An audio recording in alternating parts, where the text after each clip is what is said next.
Bien, se han cerrado las eliminatorias de cara al Campeonato Mundial del próximo año. Colombia ha ratificado su llegada al máximo evento del fútbol a nivel mundial. Ya estaba clasificado, pero cerrar como cerró es bueno, es saludable. Además, que si bien es cierto los puntos no tenían importancia con respecto al tema clasificación porque ya lo había conseguido, también es cierto que el posicionamiento definitivo en la tabla de las eliminatorias, eso igual incide en el ranking que la FIFA establece para escoger la cabeza de grupo en el campeonato mundial. Colombia seguramente ahora se posiciona mejor. Eso sí, que tendrá que sacar buen provecho, hacer buenas presentaciones, ganar y también lógicamente dependiendo de la calidad y del peso que tengan los rivales a los que va a enfrentar en partidos de preparación antes del 5 de diciembre, que es el día en que se va a realizar el calendario, escogencia de grupos y todo lo demás. Serán 12 grupos. Hay 3 que ya están definidos que van a ser cabeza, como México, Canadá y Estados Unidos, porque son anfitriones. Y hay otros cupos que ya prácticamente se están decididos por la posición que tienen en este momento en el ranking y que difícilmente se van a mover de ahí. Caso de Argentina, para ponerles un ejemplo, el mismo Brasil, en fin. Son 9, finalmente adicional a los 3 que ya están asignados por norma. Entonces, para eso, la FIFA tiene en cuenta todos los puntos que se sumaron en eliminatoria, más los puntos en partidos amistosos y especialmente por la calidad de rivales. Vamos a ver a qué rivales se enfrenta Colombia en esos partidos fecha FIFA y si le puede alcanzar para estar como cabeza de grupo o en segunda línea, ¿verdad? Ser cabeza de grupo, por lo menos inicialmente, evita enfrentarse a los poderosos del mundo en la fase de grupos. Después sí, ya lo que salga. En todo caso, para ese efecto, esos 3 puntos se suman y además, de todas formas, siempre habrá la obligación competitiva de salir a ganar y Colombia ha ganado. Ante un equipo de Venezuela que fue presa de su propia emoción, porque apenas iban 2 minutos y ya estaba ganando el partido. Una equivocación de Álvaro Angulo, se durmió Davinson Sánchez y apareció el jugador Tebasco para marcar el gol que puso a soñar a Venezuela, pero que los emocionó. Ese equipo que tenía el empuje de toda la gente que estaba en Maturín y ese gol, por supuesto, los emocionó, pero nos parece que no supieron administrar las emociones.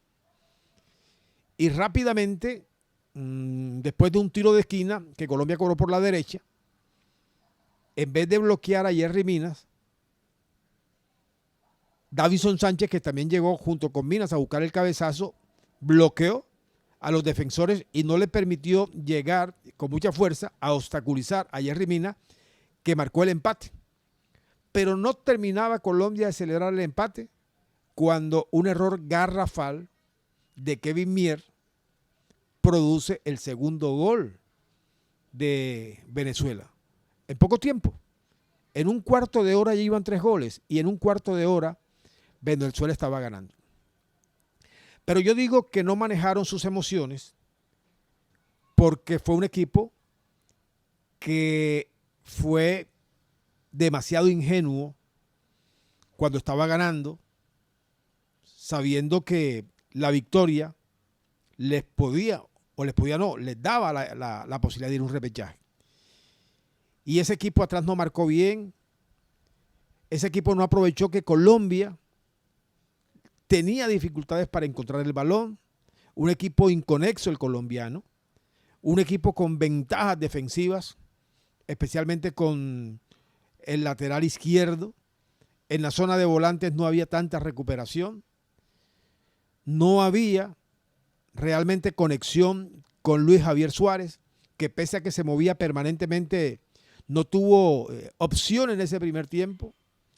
Díaz caía mucho por el centro. Colombia no tenía salida por la banda, ni siquiera con Muñoz, que es un hombre que permanentemente sale. Y en ese primer tiempo muy pocas veces salió. Y Venezuela, además de marcar los 2 goles, tuvo acercamientos. Pero no se preocuparon por controlar el partido, por manejarlo. Afortunadamente para ellos, Colombia estaba muy errático y con serios problemas defensivos, impreciso. Sin embargo, en un parpadeo y en un descuido, ya en el remate del primer tiempo, aparece el gol del empate de Colombia y el primer gol de el jugador Luis Javier Suárez, que a la postre marcó 4 y se convirtió en la figura del compromiso. En el segundo tiempo, ya Colombia sale de otra manera. Es decir, con la seguridad que le dio el haber conseguido el gol del empate y un equipo venezolano golpeado. ¿Golpeado por qué?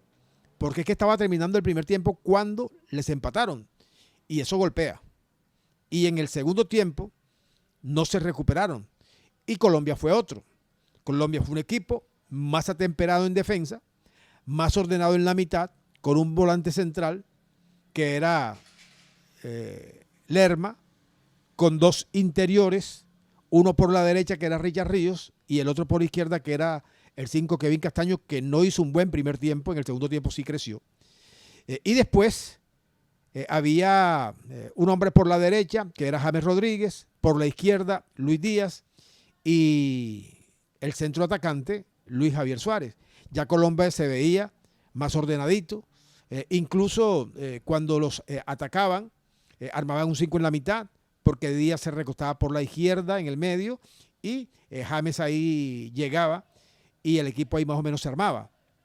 Y entonces Colombia se hizo más denso, ya no había espacios y a través de los espacios que no dejaba Colombia, pero que sí comenzó a dejar Venezuela y en contraataque, en salidas rápidas, Colombia le marcó los demás goles. Puro contraataque, contraataque de manual del equipo colombiano, en los que participaron Díaz, Suárez que finalizó, el mismo jugador James Rodríguez, también Richard Ríos, Daniel Muñoz, infinidades de veces. Un equipo atacable a campo abierto, el equipo venezolano, y Colombia a punto de contraataque lo fue liquidando y finalmente los derrotó. Llegó a poner el partido 3-2, 4-2, 5-2. Ellos marcan el descuento y ponen esos 5-3, pero Colombia le marca el sexto, también en otra salida rápida. Es más, cuando el partido iba 5-3, tuvieron una oportunidad en la que Mier rechaza, manda la pelota al tiro de esquina, ellos cobran un tiro de esquina y todos estaban jugados. Y otro contraataque de Colombia y aparece el sexto gol de Colombia, el que liquida el compromiso. Entonces, hoy el equipo colombiano tuvo un muy mal primer tiempo, más allá del empate, muy mal primer tiempo. Y un segundo tiempo mucho mejor, con más orden y además con una lectura correcta del partido, entendiendo que Venezuela había recibido un golpe, que venía a empujar, pero Colombia a través del control, a través de equilibrar líneas y con el contraataque que fue letal, finalmente liquidó el partido. Y este partido deja algunas cosas para analizar.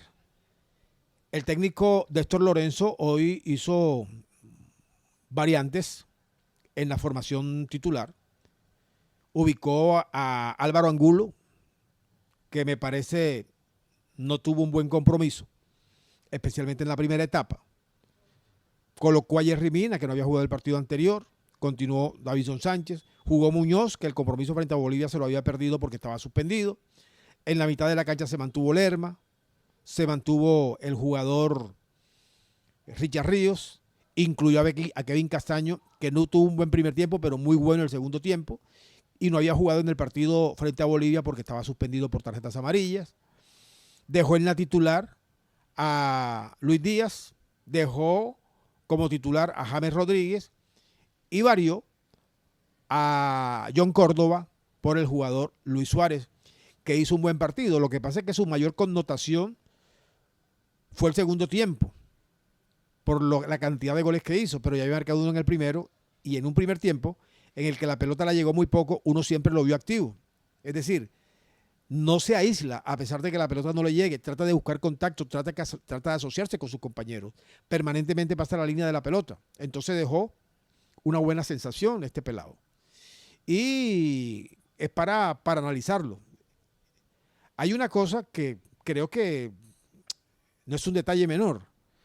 Colombia hoy estaba jugando sin presión. Realmente Colombia hoy estaba jugando sin presión. Más, a veces parecía para Colombia un partido como que amistoso. Venezuela sí debía jugar a muerte y comenzó jugando a muerte, pero no se supieron regular. No pudieron controlar las emociones, insisto, y por eso pagaron caro su desorden en un momento determinado y fueron un equipo absolutamente permeable en defensa, y eso le costó probablemente el resultado del partido y el abultado marcador. Pero en Colombia, que yo creo no jugó con la presión que hubiera podido tener en otras circunstancias, como por ejemplo en el partido frente a Bolivia o en partidos anteriores en los que todavía estaba jugándose la clasificación, ahora no. Pero para analizar de las modificaciones que hizo el técnico en cuanto a jugadores que incluyó, indudablemente que el que asomó la cabeza para una calificación casi que perfecta fue Suárez.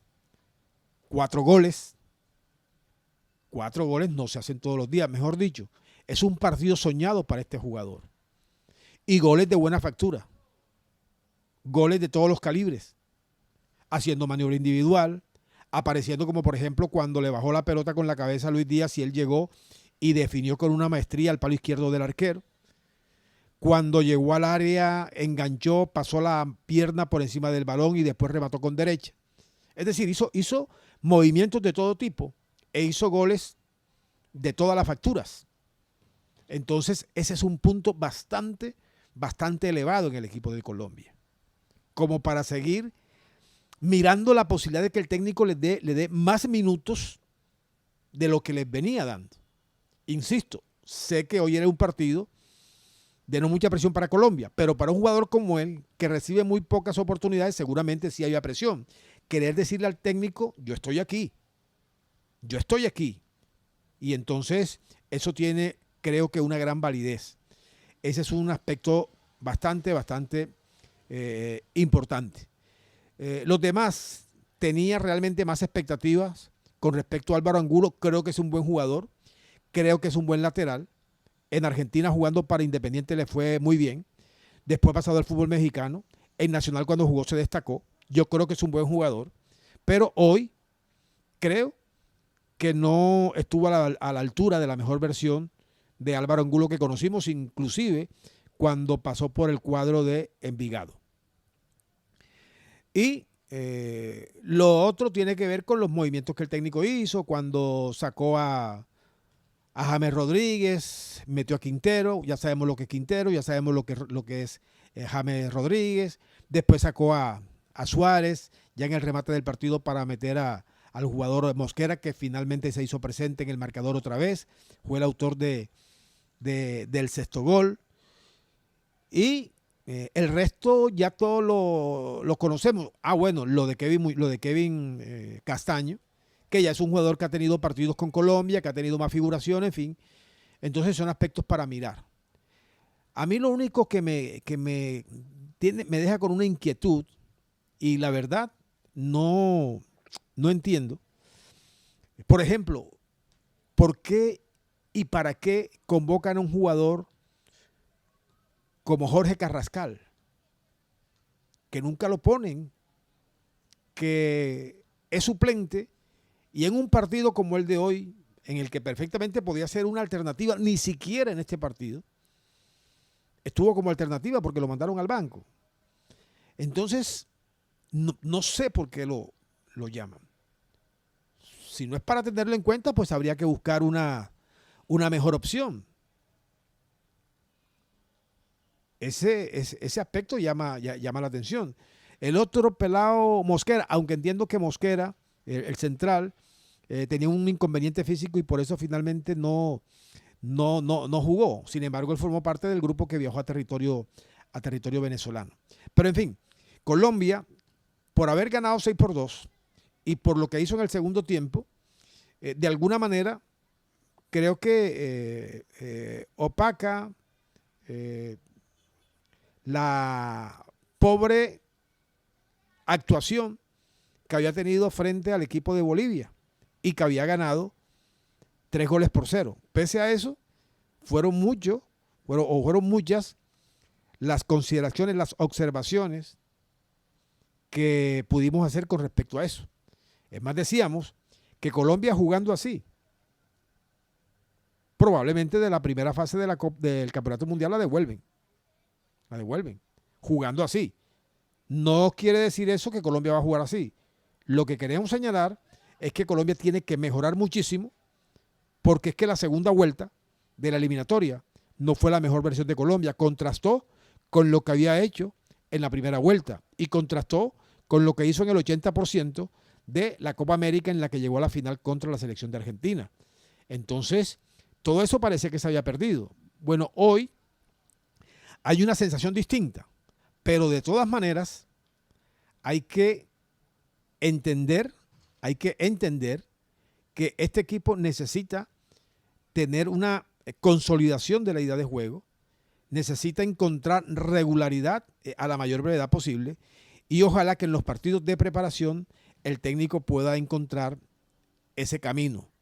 Claro está que de aquí al Mundial falta mucho tiempo, faltan 10 meses y habrá varios partidos, pero como pasa mucho tiempo de un partido a otro, entonces finalmente es un albur. Pero lo que sí es real es que cada vez que los jugadores lleguen para un partido, que ojalá se vaya armando un 11 ideal, un equipo tipo, pero que sea consecuencia de los momentos por los que atraviesen los jugadores, apoyado eso por el aporte que entregaron cada vez que fueron convocados. Esos dos aspectos son fundamentales para ir encontrando un 11 tipo o cercano a un 11 tipo y lógicamente en la medida que se vaya acercando también la competencia, pues poder tener un equipo más armado, una selección más armada que permita que esta muestra futbolística que Colombia ha entregado en el remate de la eliminatoria se mejore. Así que vamos a ver qué acontece. Habrá tiempo para mirar, para analizar y obviamente para mirar opciones. Ahora viene la lucha de los jugadores a través de su permanencia y rendimiento en cada uno de los equipos donde militan para que finalmente sean convocables y con ese nivel el técnico tenga primero la certeza de convocar a los que son y luego darle forma a un equipo con esos jugadores y a partir de ahí y con lo que nos vaya enseñando en materia futbolística comenzar a mirar las reales posibilidades que tiene el equipo de Colombia en el campeonato mundial.